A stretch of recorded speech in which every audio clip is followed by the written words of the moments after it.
Assalamualaikum warahmatullahi wabarakatuh.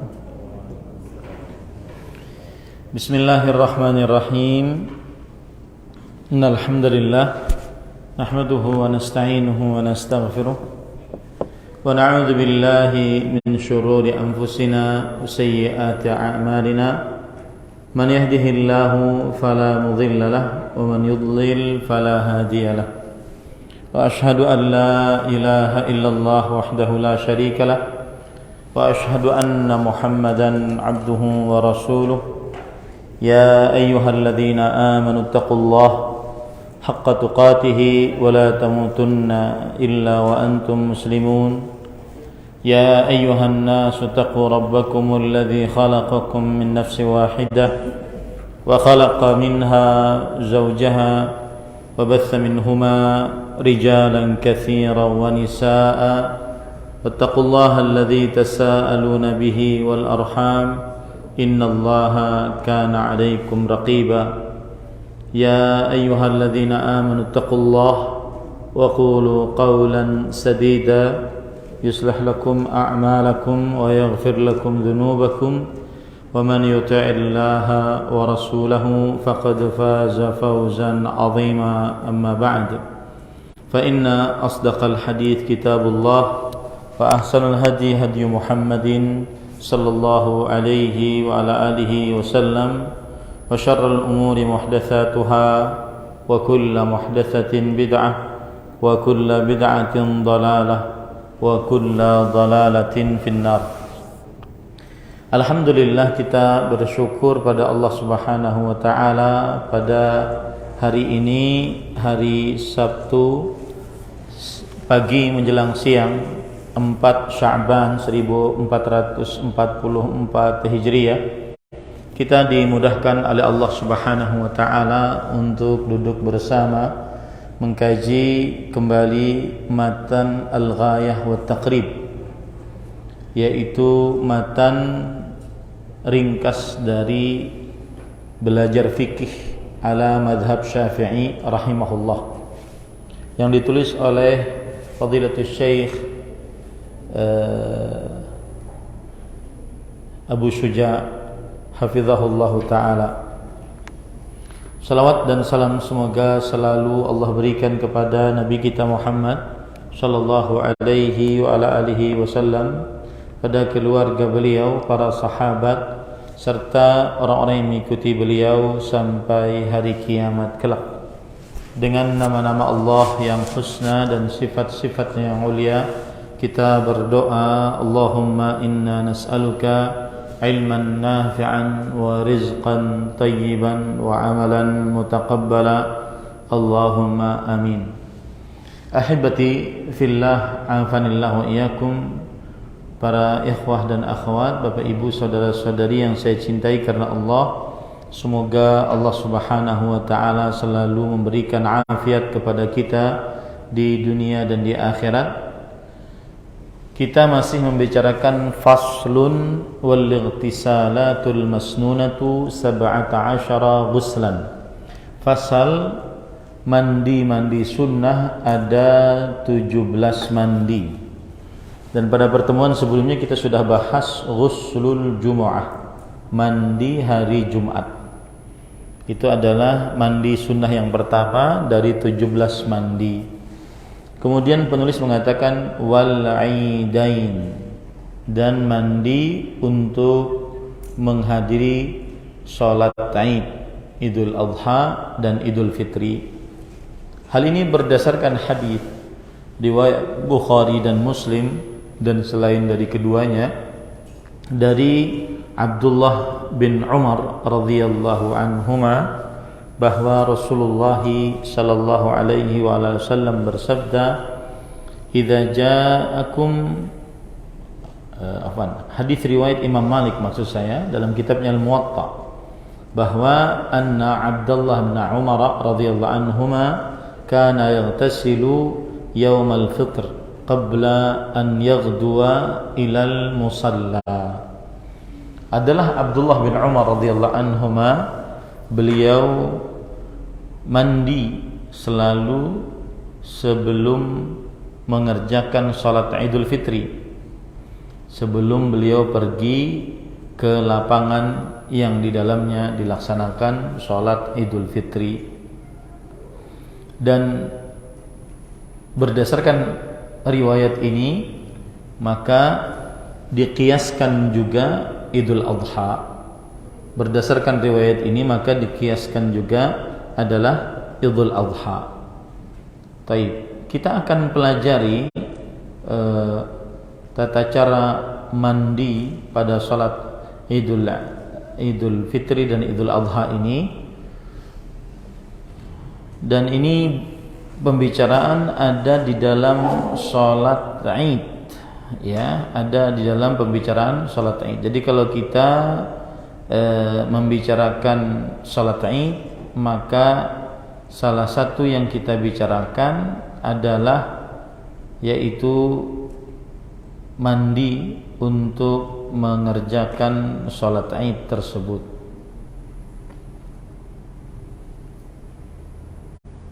Sebentar.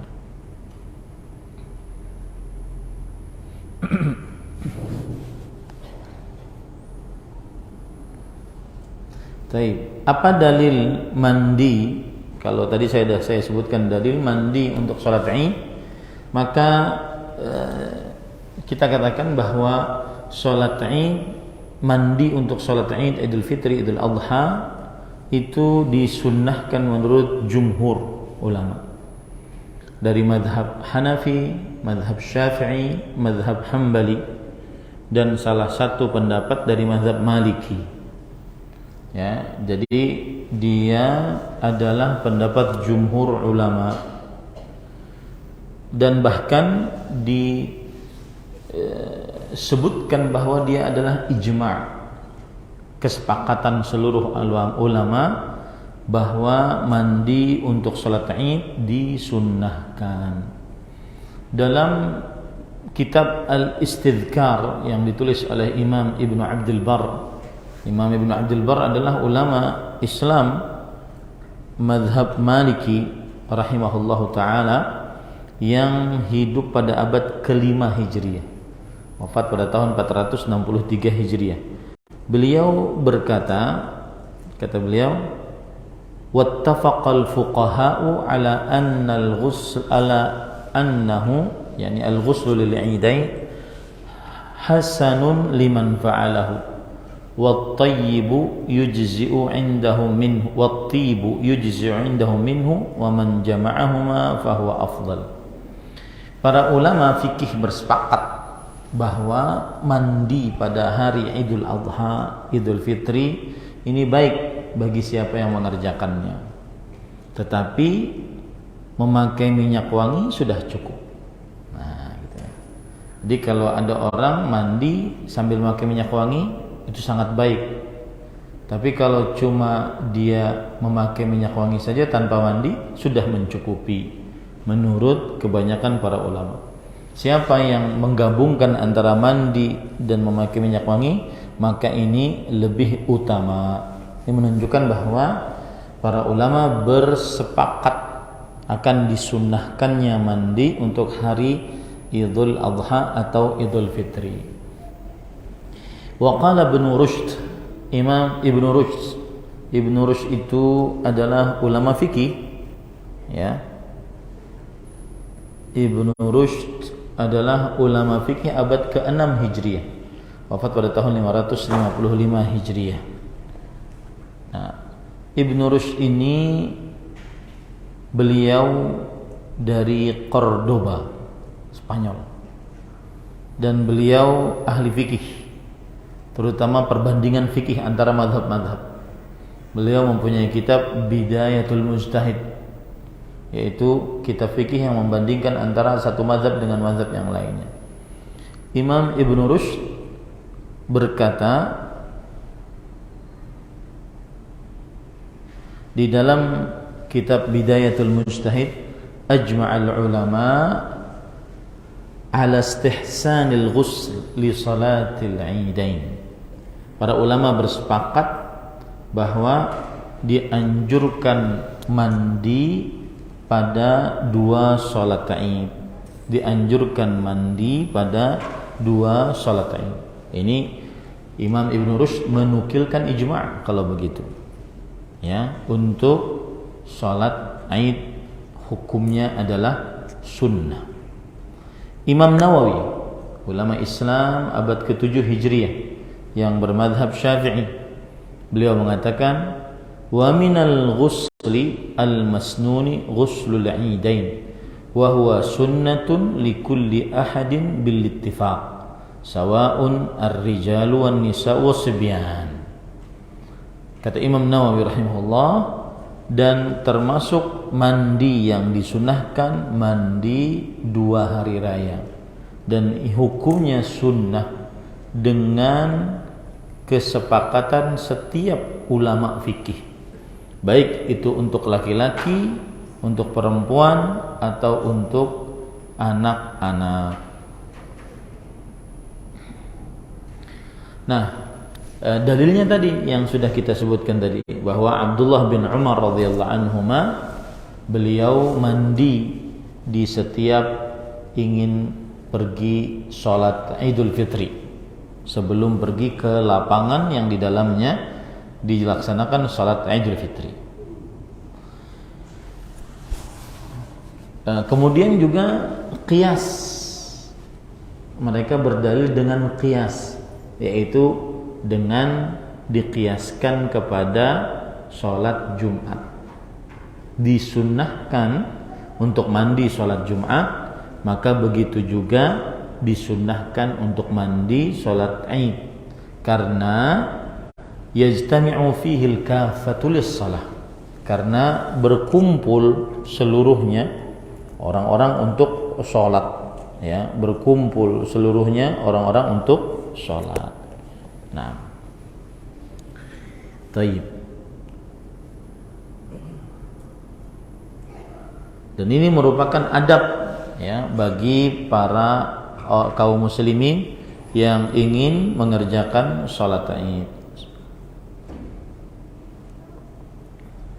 Nah, kemudian para ikhwan yang dirahmati oleh Allah, lalu wal istisqa, dan mandi yang disunahkan adalah mandi untuk menghadiri sholat istisqa, minta hujan. Dalilnya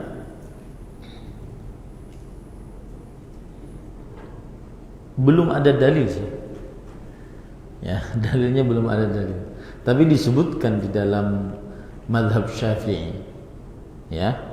Begitu juga yang itu, yang kedua tadi, ya. Yang ketiga istisqa, yang keempat dan kelima salat khusuf dan kusuf.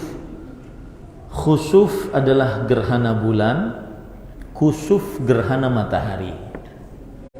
Nah, ini belum ada dalil secara Al-Quran atau hadis Rasul sallallahu alaihi wasallam untuk 3 mandi ini. Ya. Nah, dikatakan bahwa para ulama mengatakan itu adalah hukumnya sunnah qiyasan 'alal jum'ah wal 'idain. Hukumnya sunnah karena dikiaskan kepada salat Jumat dan salat Id, karena di dalamnya berkumpul banyak orang untuk mengerjakan sholat, ya.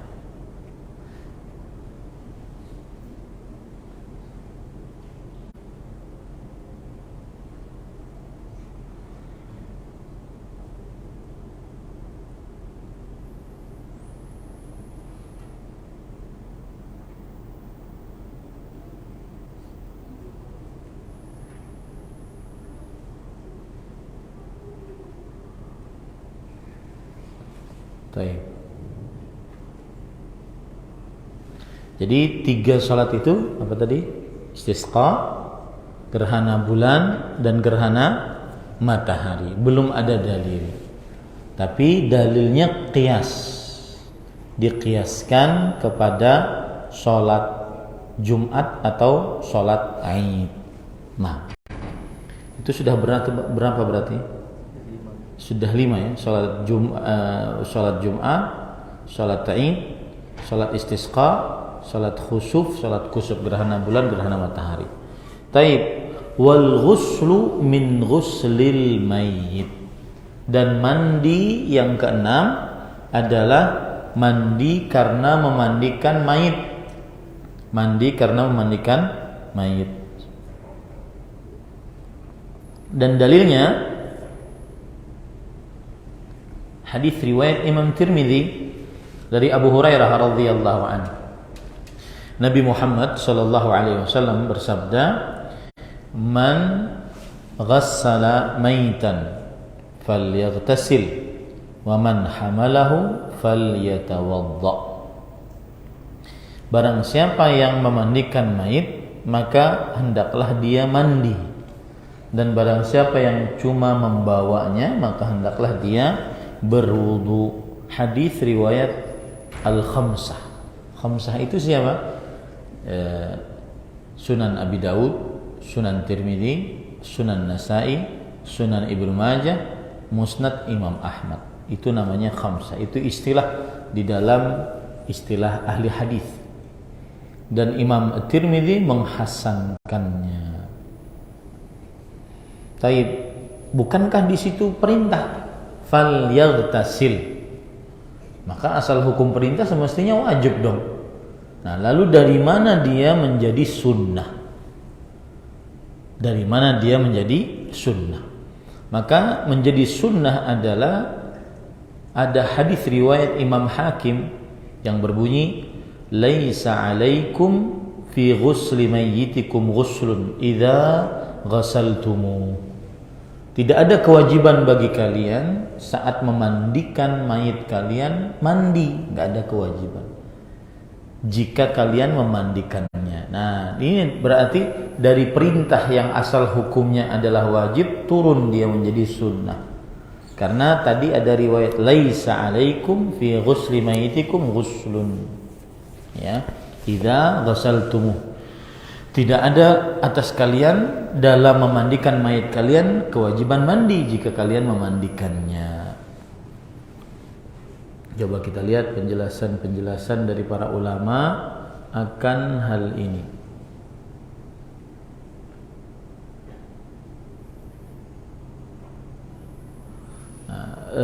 Permasalahan ini bisa kita lihat di dalam Al-Janaiz, yaitu di dalam bab jenazah, mengurus jenazah, ya.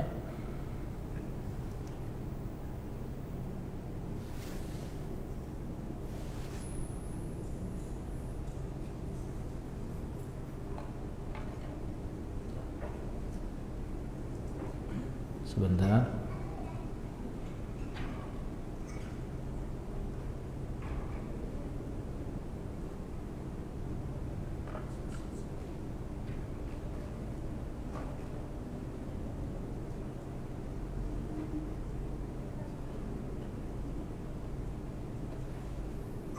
Ya. Kalau kita perhatikan perkataan-perkataan para ulama rahimahumullahu ta'ala tentang memandikan jenazah, maka hukum memandikan jenazah adalah fardu kifayah.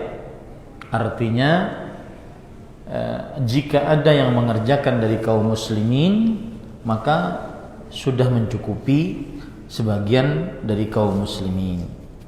Dan ini madhab fikih yang empat, madhab Hanafi, madhab Maliki, madhab Syafi'i, madhab Hambali. Bahkan dinukilkan ijma' akan hal tersebut, bahwa hukum memandikan jenazah hukumnya adalah sunnah, fardu kifayah, ya, fardu kifayah. Berkaitan dengan memandikan juga, apakah boleh mengambil upah dari memandikan jenazah? Mengambil upah dari memandikan jenazah. Maka boleh mengambil upah dari memandikan jenazah. Dan ini mazhab jumhur, mayoritas para ulama, mazhab Hanafi, mazhab Maliki, mazhab Syafi'i, dan salah satu riwayat dari mazhab Imam Ahmad. Kenapa demikian? Karena upah ini sebagai barteran dari jasa yang sudah diberikan kepada orang lain. dan jasa yang diberikan kepada orang lain boleh mengambil upah darinya. Ya, jadi boleh mengambil upah jika memang diberi. Nah, kemudian setelah itu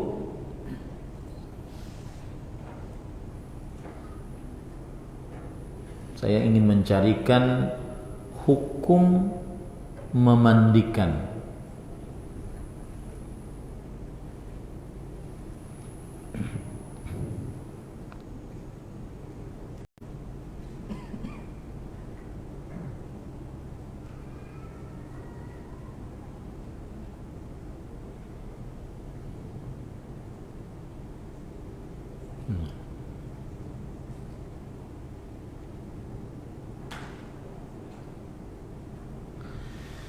Taib. Dianjurkan memandikan, tetap hukumnya sunnah sama. Hukum memandikan, hukum mandi setelah memandikan mayit hukumnya adalah sunnah. Hukum mandi setelah memandikan mayit hukumnya adalah apa? Sunnah. Dan ini berdasarkan kesepakatan mazhab fikih yang 4. Mazhab Hanafi, Maliki, Syafi'i dan Hambali. Hal ini berdasarkan hadis riwayat Imam Al-Bazzar, kemudian juga Imam Ibnu Abi Syaibah, Imam Al-Baihaqi, kemudian dan hadisnya sahih. Ya, hadisnya sahih. Bahwa Abu Hurairah berkata, "Man ghassala maitan falyaghtasil." Siapa yang memandikan mayit, maka hendaklah dia mandi. Jadi ini hadis sahih tapi mauquf, hanya sampai kepada Abu Hurairah, tidak terangkat, tidak marfu' sampai kepada Rasulullah sallallahu alaihi wasallam. Tapi tidak mungkin Abu Hurairah radhiyallahu anhu berkata seperti itu kecuali dengan ilmu dari Rasulullah sallallahu alaihi wasallam. Kemudian Abdullah bin Umar radhiyallahu anhu meriwayatkan, beliau berkata, "Kunna nughassilul mayyita, faminna man yaghtasil wa minna man la yaghtasil." Kata Abdullah bin Umar, kita sering memandikan mayit. Ada yang dari kita mandi setelahnya, ada yang dari kita tidak mandi setelahnya. Hadis riwayat Imam Ad-Daruqutni dalam kitabnya As-Sunan, kemudian Imam Al-Baihaqi dalam kitabnya As-Sunan, kemudian oleh Imam Al-Khatib Al-Baghdadi dalam kitabnya Tarikh Baghdad, dan hadisnya disahihkan oleh Al-Hafidh Ibnu Hajar dan juga Imam Al-Albani rahimahullahu taala. Seperti itu ya.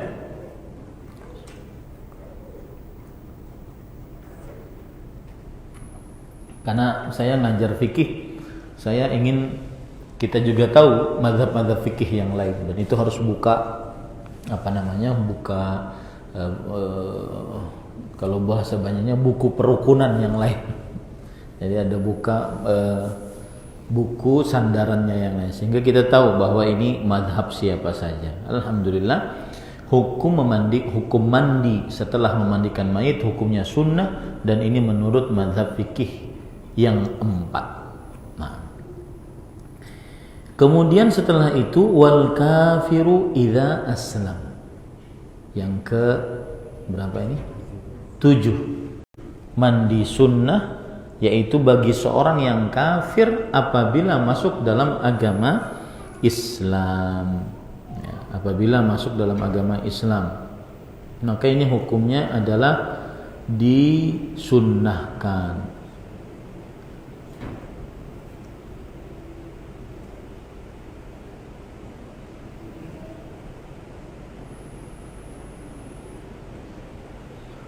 Ini kita cari di mana?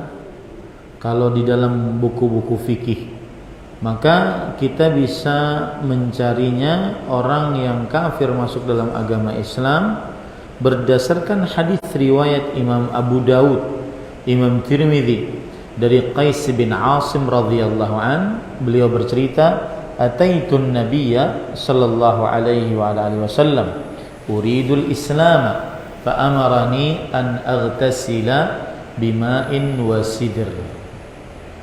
Kata Qais bin Asim, aku pernah mendatangi Rasulullah SAW ingin masuk Islam. Maka kemudian beliau memerintahkanku untuk mandi dengan air yang bercampur daun sidir, wa huwa waraq mathun min syajarin muayyan, dan dia daun sidir itu adalah yang diambil daunnya kemudian ditumbuk, ya, kemudian dimasukkan ke dalam air, dan daunnya kira-kira seperti ini pohonnya, ya. Saya berikan contoh gambar pohonnya, kemudian gambar daunnya. Nah, ini dia.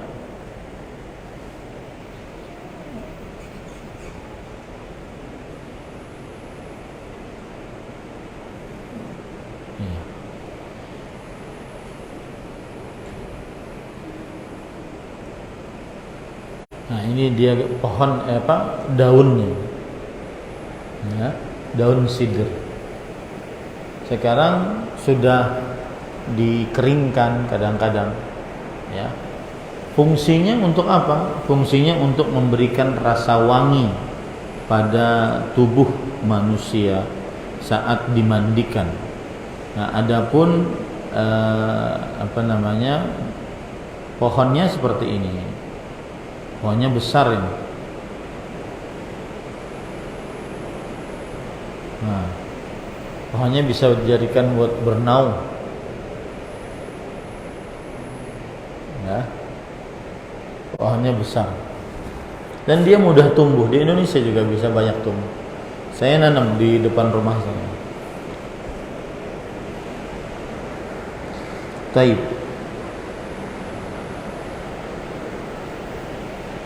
Imam At-Tirmidzi rahimahullahu taala berkata pada hadis ini, wal amalu alaihi inda ahli ilm yastahibbuna lirrajul idza aslama an yaghtasila wa yughassilu thawbahu.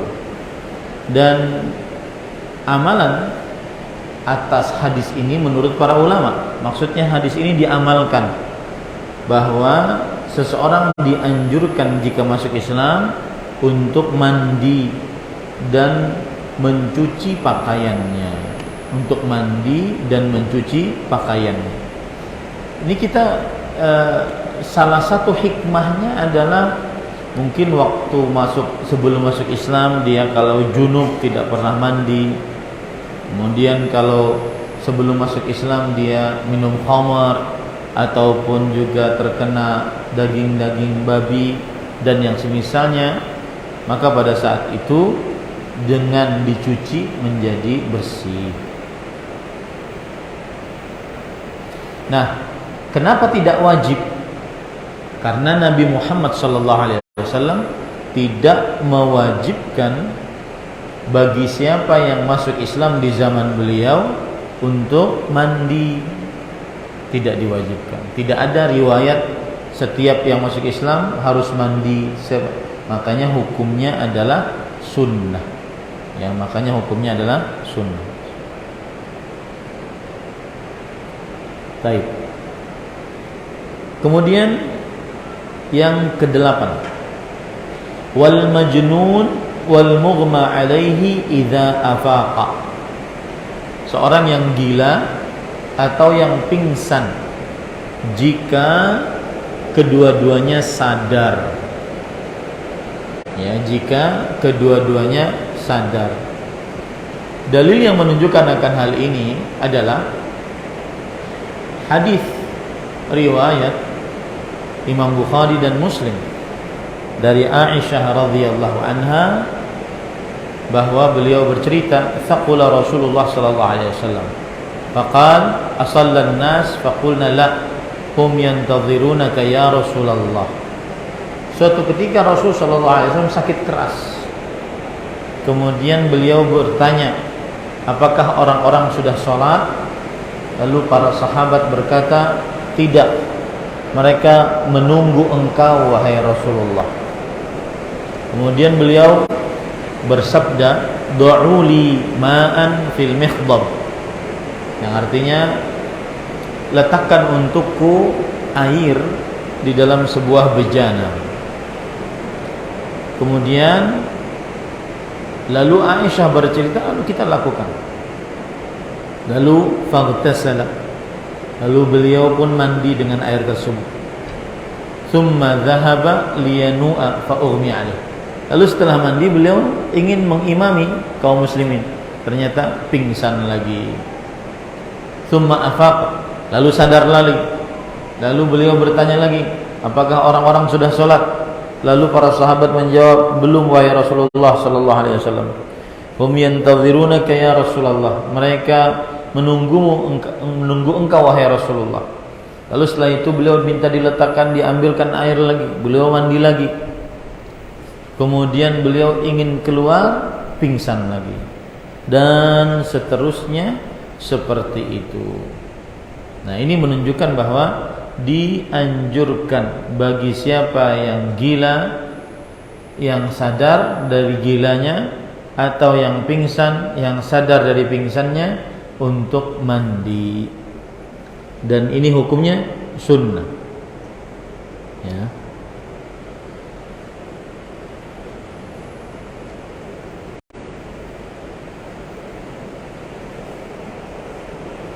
Baik. Kemudian lanjutnya, wal ghuslu 'indal ihram, dan mandi sunnah yang ke-9 betul, saat berihram. Hal ini berdasarkan hadis riwayat Imam Tirmidzi dari Zaid bin Thabit radhiyallahu annahu ra'a an-nabiy sallallahu alaihi wasallam tajarrada li ihlalihi wa ightasal, bahwa Nabi Muhammad sallallahu alaihi wasallam beliau melepaskan pakaiannya untuk berihram, ya. Kemudian setelah itu beliau mandi. Beliau melepaskan pakaiannya untuk berihram, kemudian setelah itu beliau mandi. Ini menunjukkan bahwa disunnahkan untuk mandi untuk berihram. Dan ini kita bisa lihat di dalam bab haji, ya.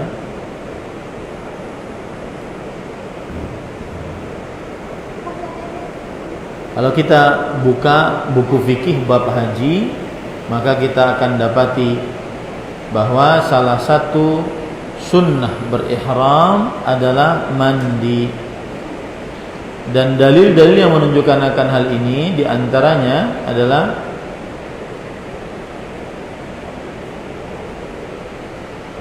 sebelum dalil, dan ini kesepakatan mazhab fikih yang 4. Mazhab Hanafi, mazhab Syafi'i, mazhab Maliki, mazhab Hambali.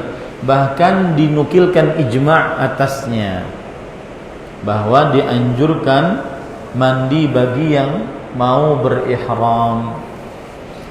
Lihat perkataan Imam Nawawi, ulama Islam abad ke-7 Hijriah, bermadzhab Syafi'i, di dalam kitab beliau Al-Majmu' Syarhul Muhadzab. Beliau mengatakan, ittafaqa al-ulama ala annahu yustahabbul ghuslu 'inda iradatil ihram bihajjin aw umratin aw bihima sawa'un kana ihramuhu minal miqati syar'i aw ghairihi. Yang artinya para ulama bersepakat bahwa dianjurkan mandi ketika ingin berihram, baik haji atau umrah atau kedua-duanya, baik itu berihram di miqat yang telah ditentukan atau berihram di selain miqat. Jadi berihram itu bisa di miqat yang telah ditentukan atau berihram di tempat yang sejajar dengan miqat. Yang sejajar dengan miqat. Seperti sekarang di zaman yang canggih ini ada kereta cepat antara Madinah dengan Mekah. Maka akhirnya berihramnya sejajar dengan miqat. Maka ini dianjurkan untuk mandi ketika mau berihram.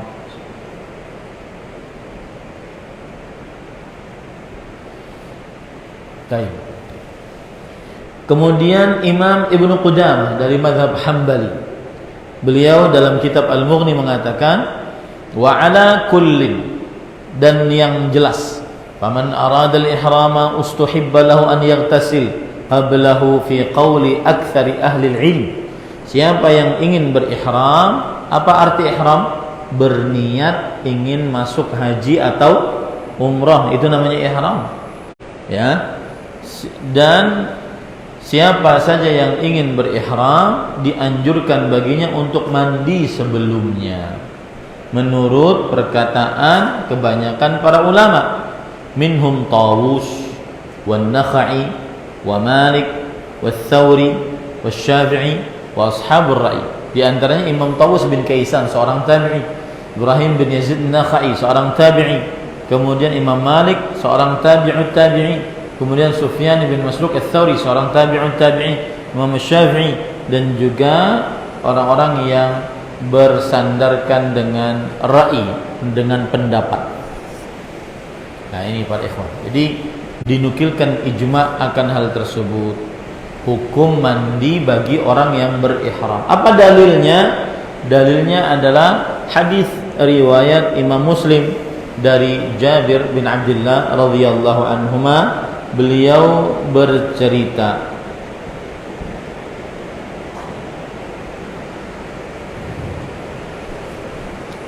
Ataina Dzul Hulaifah. Kami mendatangi Dzul Hulaifah. Apa itu Dzul Hulaifah? Bir Ali kalau menurut orang Indonesia. Tempat miqatnya penduduk kota Madinah dan orang-orang yang melewati kota Madinah untuk berhaji atau berihram, berhaji atau berumrah. Kemudian fa waladat Asma'u bintu Umais Muhammad bin Abi Bakar. Kemudian ada seorang perempuan, Asma binti Umais, melahirkan.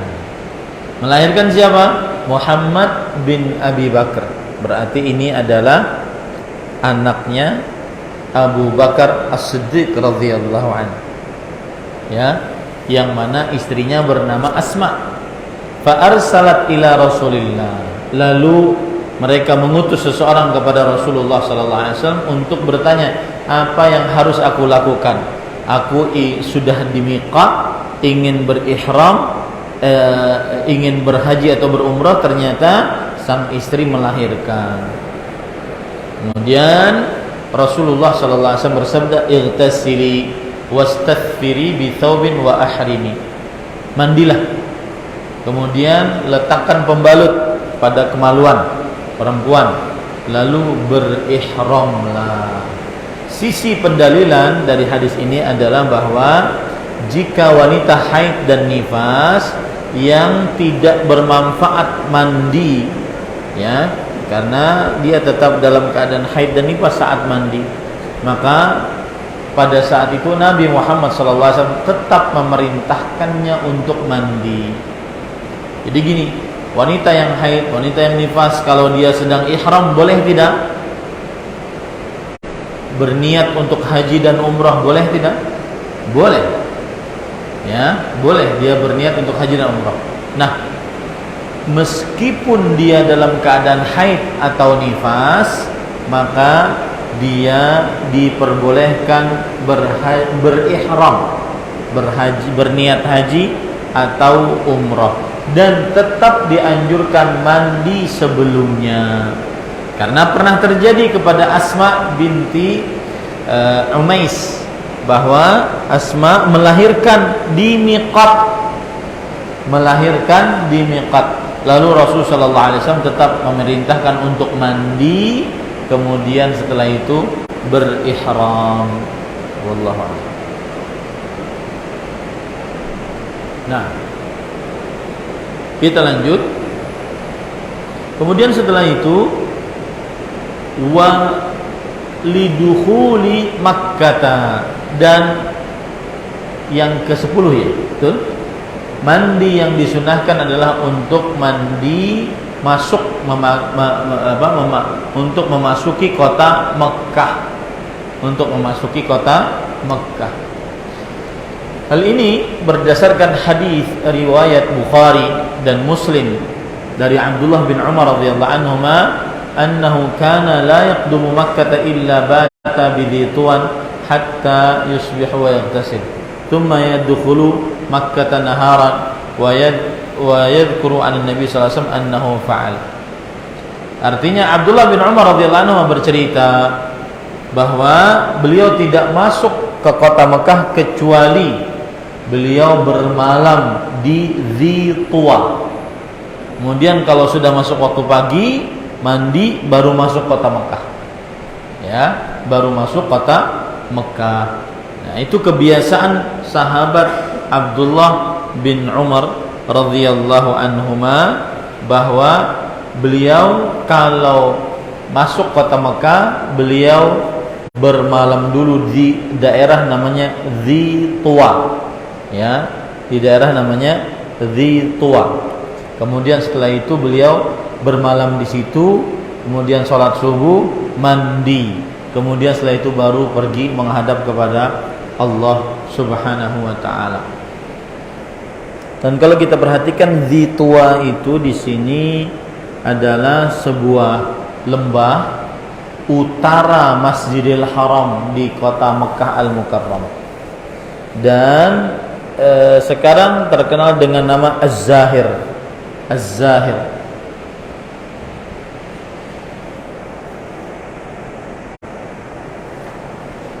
Dan Nabi Muhammad sallallahu alaihi wasallam, beliau sebelum masuk kota Mekah, beliau pasti singgah di situ dulu, baru setelah itu mandi, baru masuk ke dalam kota Mekah. Nah, ini dianjurkan ya bagi orang yang ingin masuk ke dalam kota Mekah. Nah,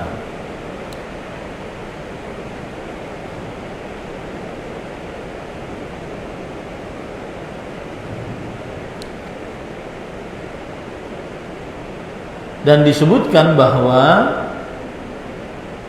Nabi Muhammad SAW melakukan seperti yang dilakukan oleh Abdullah bin Umar radhiyallahu anhuma. Taib, yang ke-11, walil wuqufi bi Arafah, untuk wukuf di Arafah. Hal ini berdasarkan hadis riwayat Imam Malik dalam kitabnya Al-Muwatta dari Abdullah bin Umar radhiyallahu anhuma, kana yaghtasilu li ihramih qabla an yuhrim wa li dukhuli Makkah wa li wuqufihi 'ashiyata Arafah. Adalah Rasulullah sallallahu alaihi wasallam senantiasa mandi sebelum berihram, ya. Kemudian untuk memasuki kota Mekah dan untuk wukuf di siang hari Arafah. Untuk wukuf di siang hari Arafah. Nah, ini dalil yang dipakai akan poin yang ke berapa tadi? 10 apa 11? 11. Yang ke-12, walil mabiti bi Muzdalifah, dan untuk bermalam di Muzdalifah.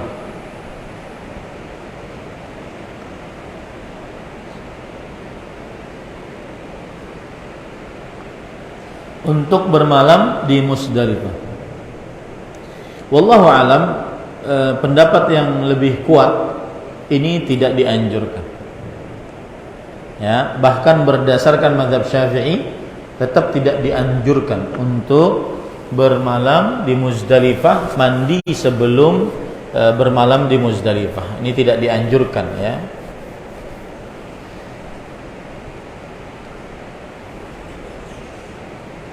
Meskipun tertulis di dalam matan mazhab Syafi'i, matan Ghayat Taqrib, tetapi pendapat yang lebih kuat dalam mazhab Syafi'i tidak dianjurkan untuk mandi untuk bermalam di Muzdalifah.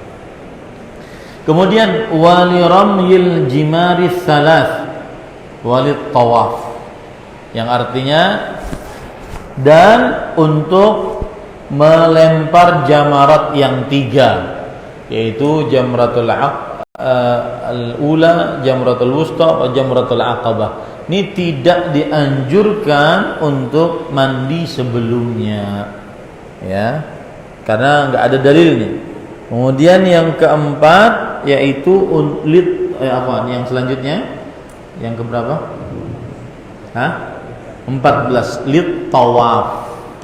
Lit tawaf ini juga tidak dianjurkan untuk mandi sebenarnya, menurut pendapat dari yang menjadi rujukan di dalam mazhab Syafi'i. Yang menjadi rujukan dalam mazhab Syafi'i ini tidak dianjurkan mandi untuk tawaf.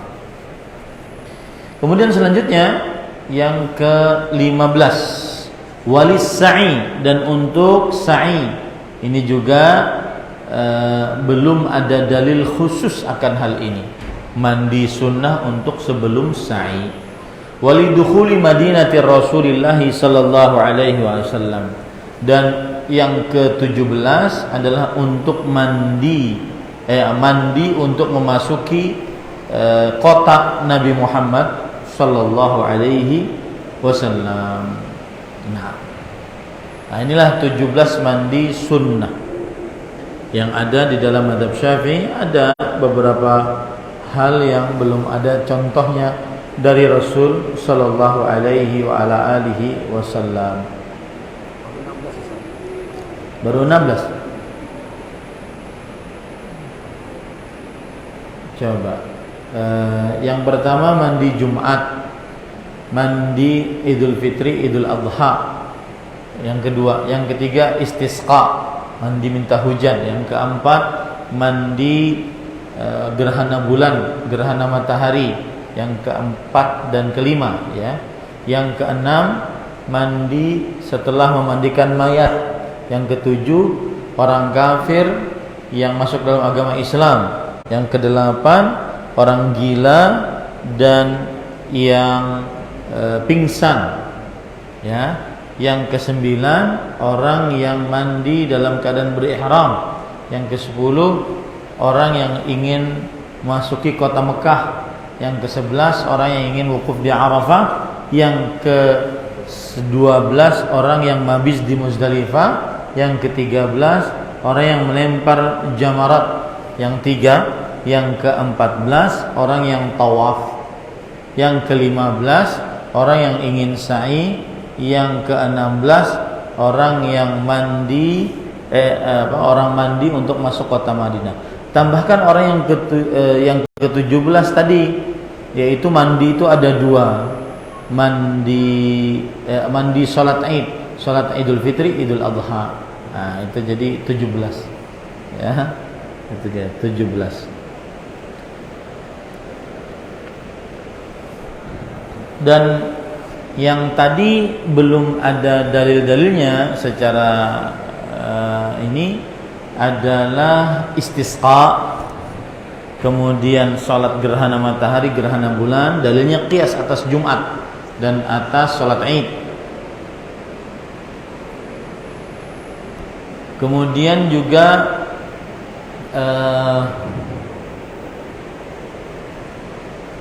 untuk wukuf di Arafah itu enggak ada dalilnya juga.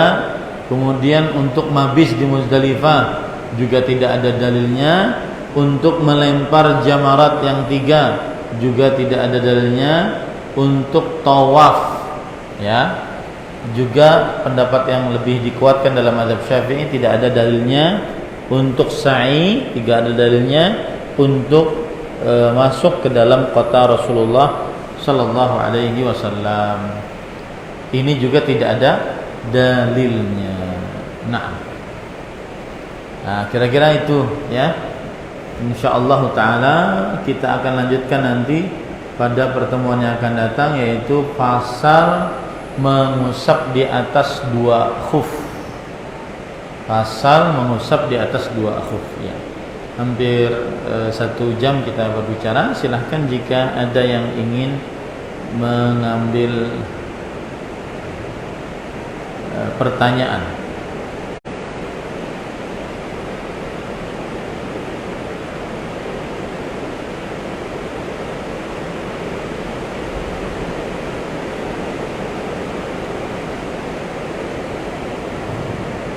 Ya. Di sini ada penjelasan tentang beberapa mandi yang sudah kita pelajari tadi. Mandi Jumat, mandi Idul Adha, Idul Fitri, mandi memandikan mayit, mandi ihram, mandi masuk Mekah. Nah, mandi hari Arafah, coba kita perhatikan penjelasannya bagaimana. Kita buka di dalam bab haji, ya.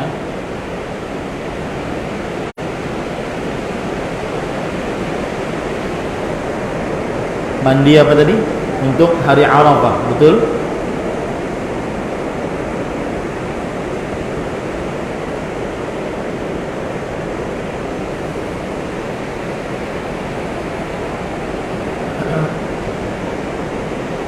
Dianjurkan mandi untuk wukuf di Arafah. Wah, ini dianjurkan, dan itu menurut mazhab fikih yang 4.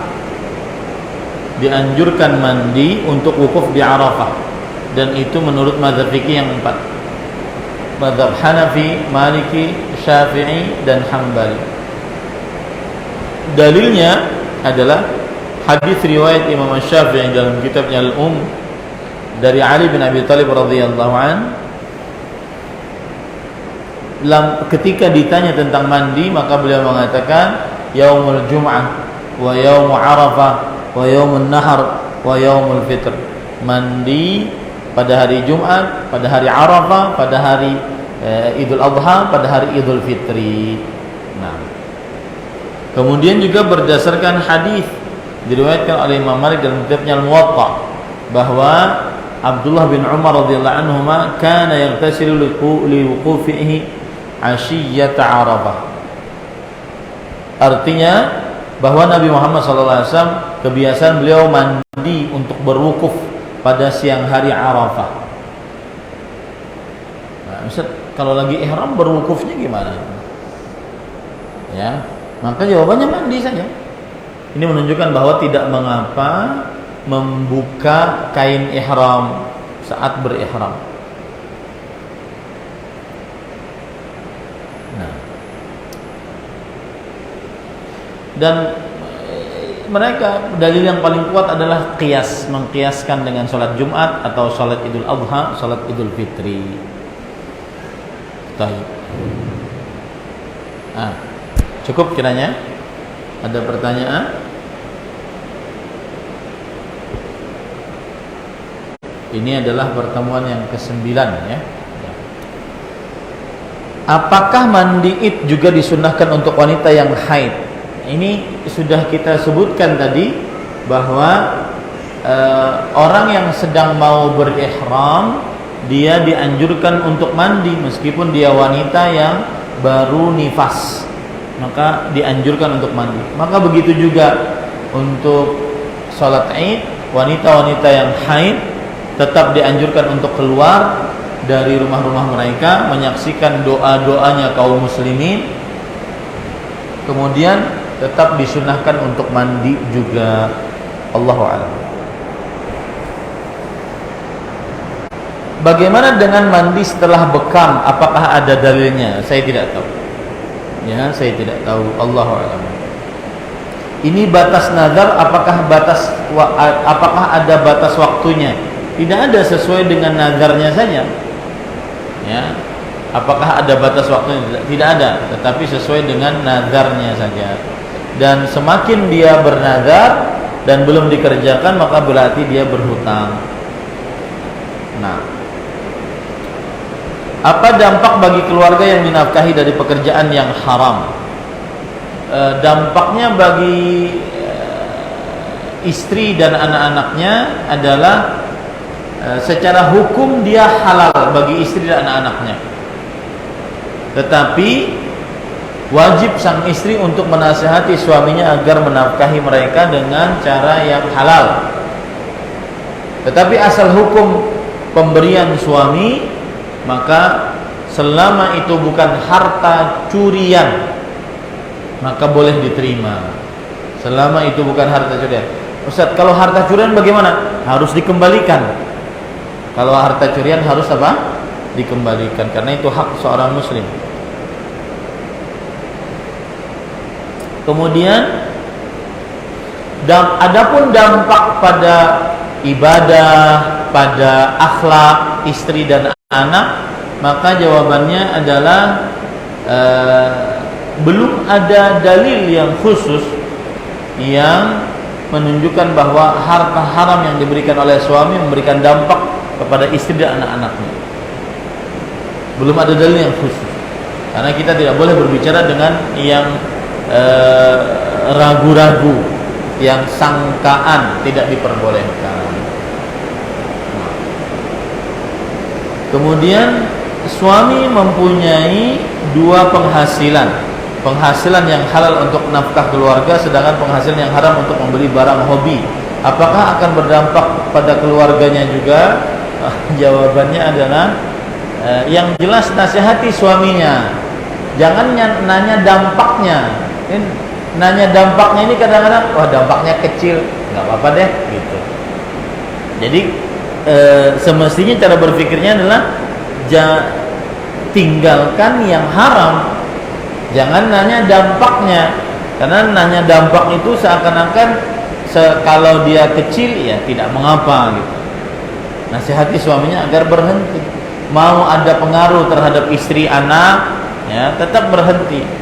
Wallahu a'lam. Atau tidak ada pengaruh, tetap berhenti dari mencari yang haram. Minimal kriteria apa ketika memilih pasangan dalam hal agama? Jawabannya adalah yang beragama. Kalau yang bertanya ini adalah perempuan, maka yang beragama dan berakhlak mulia. Rasulullah sallallahu alaihi wasallam bersabda, "Idza ja'akum man tardawna dinahu wa khuluquhu fazawwijuh." Jika kalian rela, jika datang kepada kalian lelaki yang kalian rela agama dan akhlaknya, maka nikahkanlah ia dengan anak perempuan kalian. Jadi ukurannya adalah agama dan akhlaknya. Agama berkaitan dengan apa? Akidahnya benar, ibadahnya benar, ya, muamalahnya benar. Kemudian mempunyai ilmu, bukan hanya benar tetapi juga mempunyai ilmu. Nah. Kemudian kriteria yang ketiga adalah dia menafkahi istrinya. Karena kebanyakan keluarga berantakan, cerai-berai gara-gara sang suami tidak menafkahi istrinya. Dan menafkahi di sini tidak mesti harus kaya. Ya, tidak mesti harus kaya. Nah, yang penting sang istri sang suami bekerja menafkahi. Allah berfirman, "Liyunfiq dzu sa'atin min sa'ati." Hendaknya seorang suami menafkahkan hartanya kepada suaminya sesuai dengan kemampuannya. Nah,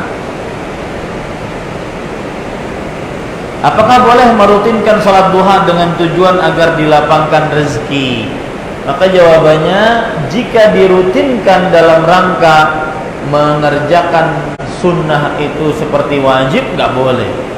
Harus dianggap bahwa dia adalah sunnah dan tidak boleh dirutinkan. Ya. Kalau dianggap sebagai sunnah atau dilihat seperti sunnah Rasul Sallallahu Alaihi Wasallam atau bahkan seperti wajib, nah ini nggak boleh. Nah, kemudian timbul pertanyaan, apakah memang benar sholat duha itu melancarkan rezeki? Ya, Allahumma sayyiban nafi'an. Apakah memang benar sholat duha adalah melancarkan rezeki? Para ikhwan yang dirahmati oleh Allah Subhanahu wa ta'ala, kalau kita perhatikan, sholat duha itu adalah untuk mensedekahi ruas-ruas tulang kita. Itu sholat duha. Rasul sallallahu alaihi wasallam bersabda, "Yusbihu ala kulli sulama min ahadikum sadaqah." Yang artinya di waktu pagi, maka atas setiap ruas tulang kalian itu ada sedekahnya. Jadi disedekahi. Fa kullu tasbihatin sadaqah. Maka setiap ucapan subhanallah adalah sedekah. Wa kullu tahmidatin sadaqah. Dan setiap ucapan alhamdulillah adalah sedekah. Wa kullu tahlilatin sadaqah. Setiap ucapan la ilaha illallah adalah sedekah. Wa kullu takbiratin sadaqah. Dan setiap takbir adalah ucapan Allahu Akbar adalah sedekah. Wa amrun bil ma'ruf wa nahyun anil munkar sedekah, dan memerintahkan kepada yang ma'ruf adalah sedekah, mencegah akan yang mungkar adalah sedekah. Wa yujzi'u min dzalika rak'atani yarka'uhuma minad duha, dan cukup untuk membayar sedekah-sedekah tersebut 2 rakaat di waktu duha.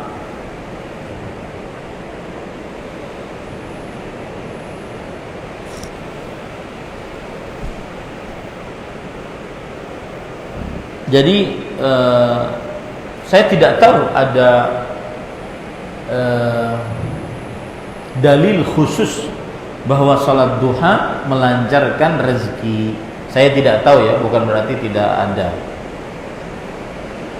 Istri berusaha maksimal taat pada Allah dan Rasulullah dan pada suami, tapi suami tidak menafkahi secara penuh dan suka selingkuh, berdusta, marah. Bagaimana solusinya? Berdamai dengan suami, nasihati suami.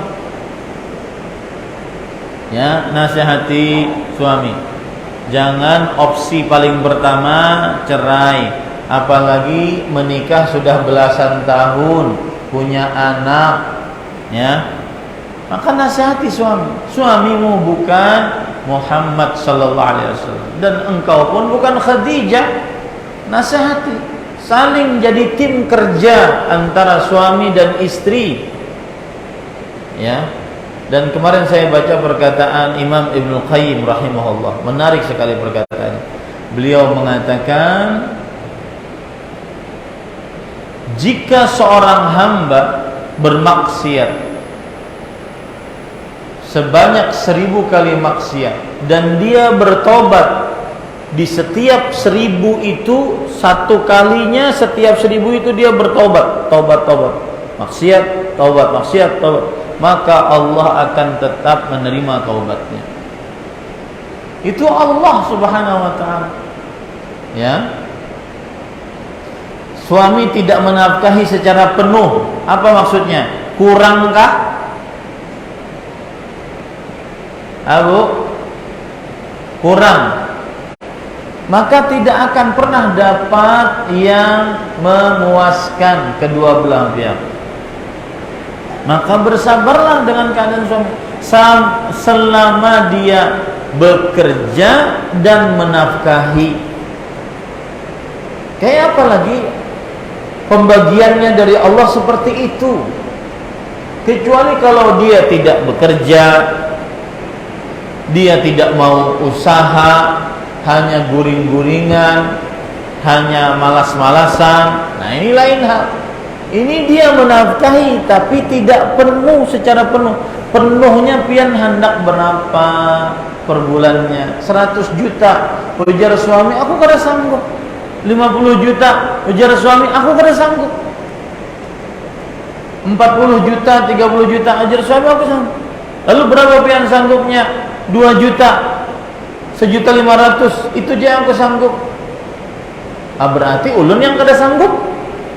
Maka pada saat itu antara dua, istrinya bertahan dengan keadaan suaminya atau dia pisah. Ya, asalkan suami, saya sering mengatakan, asalkan suami bekerja, menafkahi, sabarlah. Karena tidak semua orang dibagikan oleh Allah hartanya dengan melimpah ruah. Suka selingkuh. Nah, di sini saya sering mengatakan, jika suami suka selingkuh, apa selingkuhnya? Berzina kah? Atau ngechat perempuan yang bukan mahramnya? Apa maksud suka selingkuh? Anggap dia berzina, suka zina berarti. Dan saya tidak yakin pertanyaan itu menuju itu. Anggap dia suka berzina, maka pada saat itu yang harus dilakukan oleh istri ada dua. Yang pertama, ngajak suaminya bertobat. Yang kedua, dia menjadi teman suaminya untuk bertobat. Sakit memang hati istri, kecuali kalau suaminya tidak bisa diajak ke jalan yang benar. ya, maka pada saat itu istri berhak untuk mencapai kebahagiaannya. Tapi kalau suaminya pernah melakukan kesalahan, maka pada saat itu jadilah tim kerja bersama suami sehingga suami bisa berubah. Wallahu a'lam. Berdusta, marah, maka pada saat itu nasihati agar tidak berdusta, agar tidak marah. Inti jawaban saya para ikhwan, tidak ada suami seperti Nabi Muhammad SAW. Dan engkau pun wahai para istri bukanlah Khadijah, ya. Nah, sekarang pilih, tahan tidak dengan suami yang tidak menafkahi secara penuh, tapi dia nafkahi. Tahan tidak dengan suami yang pernah berselingkuh, tapi dia bertobat. Tahan tidak dengan suami yang pernah berdusta, tapi dia ingin memperbaiki diri. Tahan tidak dengan suami yang suka pemarah, tapi dia ingin memperbaiki diri. Kalau tahan, lanjutkan. Kalau tidak tahan, segera putuskan. Jangan terlambat. Sudah 19 tahun baru mau berpisah, punya anak besar-besar, ingin melanjutkan sekolah dan seterusnya. Jangan terlambat. Ini para ikhwan yang dirahmati oleh Allah Subhanahu wa taala. Bagaimana hukumnya saya mandi di hari Jumat tetapi mandinya sebelum salat subuh dan langsung berangkat ke tempat kerja? Karena tidak bisa mandi pas di waktu sebelum salat Jumat di tempat pekerjaan. Ini masuk ke dalam hadis Rasul, innamal a'malu binniyat. Amalan tergantung niat. Kalau diniatkan untuk mandi Jumat, masuk ke dalamnya. Tetapi nanti dilihat apakah dia sholat sebelum sholat subuh, dia dalam keadaan sangat berkeringat, bau badan tidak enak atau enak. Nah, kalau seandainya tidak enak, dianjurkan dengan sangat dia mandi. Wallahu a'lam. Bagaimana hukumnya? Bolehkah wanita berihram tetapi haid melaksanakan rukun haji dan umrah sedangkan masih haid, memasuki Masjidil Haram serta tawaf di Ka'bah? Mohon pencerahannya. Jawabannya adalah perkataan Nabi kepada Aisyah radhiyallahu anha. Beliau bersabda, "If'ali ma yaf'alul hajj, ghaira annaki alla tatufi bil bait." Lakukanlah apa yang dilakukan oleh seluruh jamaah haji, kecuali satu, tidak boleh tawaf. Silahkan kerjakan apapun untuk wanita yang sedang haid, mulai dari ihram sampai pelaksanaan ibadah umrah atau ibadah haji, dan setelah itu kemudian lakukanlah seluruhnya kecuali satu, tawaf. Tidak diperbolehkan tawaf bagi wanita yang haid dan nifas. Allahu a'lam. Ada lagi pertanyaan sini?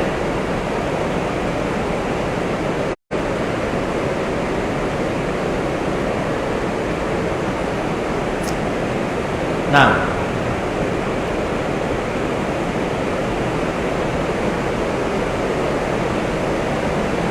jazakallah khair.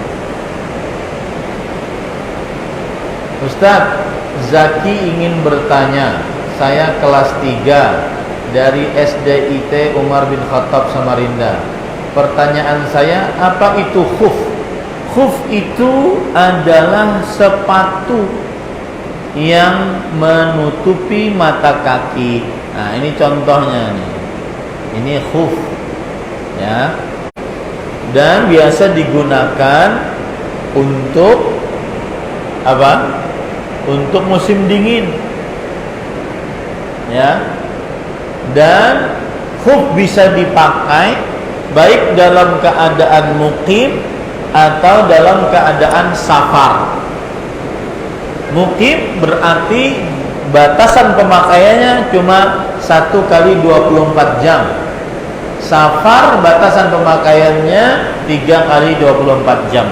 Penghitungannya dimulai berdasarkan pendapat ulama yang dikuatkan adalah saat mengusap pertama kali, bukan saat berwudu sebelum memakai khuf. Saat mengusap pertama kali. Dan insya Allah pada bulan depan kita akan bahas masalah ini. Kalau tidak masuk dalam kajian intensif ya, kita akan bahas al-mashu 'alal khuffain, mengusap di atas dua sepatu khuf. Ya. Jadi itu wallahu a'lam. Nah,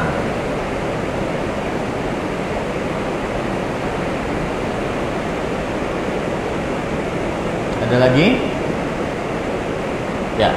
Kalau begitu kita cukupkan kajian kita, dan zuhurnya masih panjang, bisa beristirahat. Dan insyaallah bulan depan kita usahakan, saya tidak tahu nanti panitia mengatur waktunya ya. Dan yang jelas nanti ada kajian Islam intensif tentang puasa Ramadan. Dan materinya sudah saya berikan kepada panitia. Nanti dibagi menjadi 4 sesi. Ya, 4 sesi. Apakah dimulai dari hari Sabtu ataukah dimulai dari hari Sabtu malam? Nanti dilihat ya. Dan saya ingin hari Ahadnya sebagai puncaknya itu di di hari Ahad sebelum zuhur. Mungkin yang ingin jualan-jualan boleh ya, sehingga makan siangnya di Masjid Al-Amin, sehingga kita maksimal untuk kajiannya. Mungkin dari malam saja, malam. Jadi Sabtu malam ba'da maghrib itu sesi pertama. Kemudian sesi kedua jam 9 sampai setengah 11. Habis subuh ya. Jam 8 lah sampai setengah 10. Kemudian setelah itu setengah 11 sampai jam 12. Ya. Jadi 3 sesi lah bisa, insyaallah 3 sesi. Nah, ini yang bisa disampaikan. Apa yang baiknya dari Allah Subhanahu wa taala kita cukupkan dengan kafaratul majlis.